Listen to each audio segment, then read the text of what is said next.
Yeah, So my job, I interviewed a gentleman the other day that immigrated here from Russia, mhm, 20 some years ago.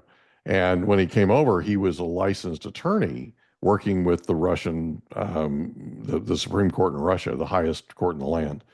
And when he came here, he didn't know a lick of English. And he mhm, ended up getting into law school and he ended up attending law school to finish his law degree here and didn't mhm. know English. And so he learned English going through law school. And the other students at the law school were like, how in the world are you doing this? You know? So I can't imagine how he could get into law school not knowing the crazy. language. Just One of crazy. my first students back in Massachusetts, when I was doing my graduate school, he knew no English. He was a professor at the University of Tenerife in the Canary Islands, Hmm. and his subject was international tax law. Hmm. And he couldn't say hello in English. Wow.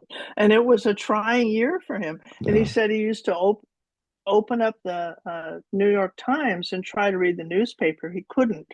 But Hmm. in the afternoon, he babysat his daughter, who was 5, and she used to listen to Sesame Street. And he Hmm. realized that he was learning, English from Sesame Street and coming to school in the morning.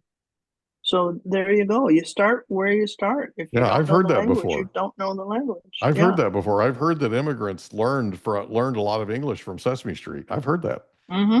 That's Mm-hmm. cool. Yeah, you It's do it true. wherever you can, And right? Might be a story, well, right?